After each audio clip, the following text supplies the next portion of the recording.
Oh, Joe Rogan and Chris Williamson debate the reasons for why the current generation is the first to be worse off than their parents. Damn, dude, this shit goes hard on mute. Damn, they're spitting, bro. American dream still very much is a real deal, I think, and people are told that they can have blue sky vision and helicopter thinking and be whatever they want to be. But the problem that you have is... You think they're going to say woke mob did it? You think they're going to hit him with the woke mob? When those people grow up and become adults and the world doesn't deliver... You think they're going to hit cancel culture? I hope they do. I hope they talk about the real problem, cancel culture. ...them the thing that they were promised. They feel a delta between where they are and where they could be. They go, hang on a second. I was told that I was going to get the blue sky and the white picket fence and the blah, blah. And especially in a generation now that is the first one ever that's doing worse than its parents, that's going to cause a lot of people to look around and go, there's something wrong here. Structurally, there's something wrong. That's interesting. Do you think when they say that this generation is doing worse than its parents, obviously that is collectively, right? So how are they looking at that, and how are they making that distinction that this generation is doing worse? Is it they're doing worse financially? Is it doing worse in terms of their ability to buy a home? Like what? I think that'll be two of the major factors, right? The fact that its real living wages have stayed static since the middle of the 1970s, something like that, and getting onto the property market at the moment is pretty difficult. But more than that as well, a lot of the things that we used to have, the traditions that we used to have for people, guys and girls, the roles that they used to take have been outsourced to the state. So if you think about the protector-provider role that men typically would have had, you don't need that so much when you've got a robust legal system and you've got a government that's going to look after people in case they fall through the cracks. You've got social safety nets and things like that here and there. I think that what happens is people end up feeling wistless and existentially lonely. So not only are they materially less effective, they're unable to get as much money, they're unable to find a house as easily, but then existentially the role that they have, something that makes them feel innate and of themselves, that doesn't feel like it's helping either. That's interesting. So you think the... Bro, here, see now, the real problem impacting the younger generation nowadays is that they have too much safety nets. That's why in America, a country where there's demonstrably less upward social mobility than countries like Europe, where there's at least a crumb of upward social mobility, we have all the safety nets. That's why. Oh, wait, it's the exact opposite. Countries that have more social safety nets, like free healthcare, or at least some semblance of like social housing, did I say countries like Europe? Sorry, I meant countries like countries in Europe. In European social democracies, where there are better social safety nets, turns out, and you might be shocked to find out, there is more upward social mobility than the United States of America, a country with no social safety nets. So there is evidence, empirical evidence to suggest that the Australian man is wrong. The robust legal system and social safety nets somehow make people listless. I don't think the robust legal system is that robust. And I don't think the safety systems, the safety nets that are in place, I don't think they're that effective. I don't think that people have as much faith in them as maybe you think. I know in the UK you have a better system in terms of like healthcare. People don't have to worry nearly as much about getting ill, about getting injured. I'm a big fan of having some kind of social health care system.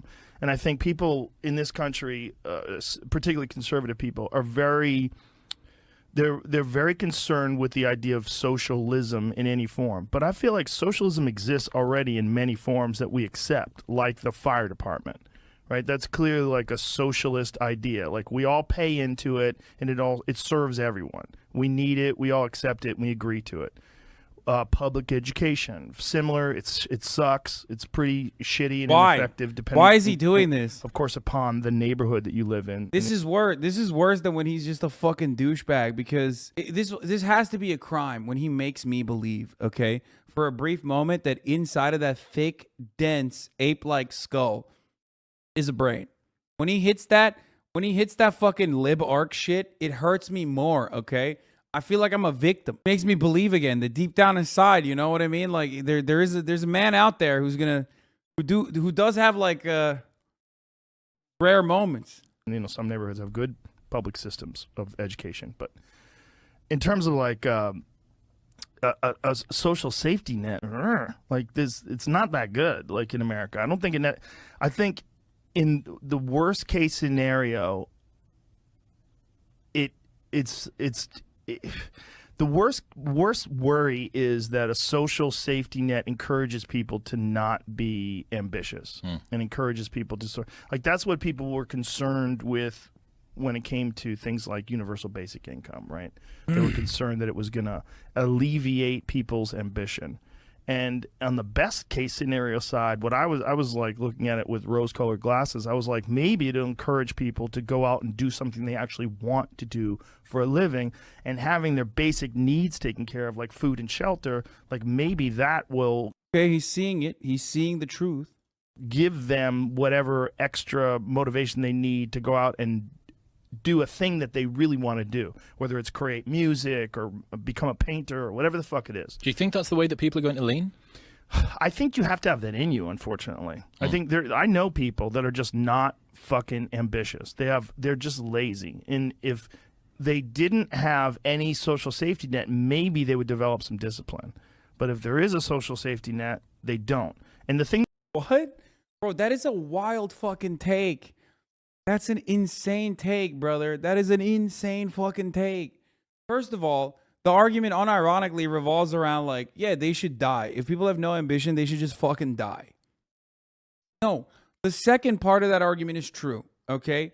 Allowing people to prosper. If a society's ultimate goal, okay, as a collective, is to make people prosper and plug the fucking holes, then you need to create at least a base level of material equality.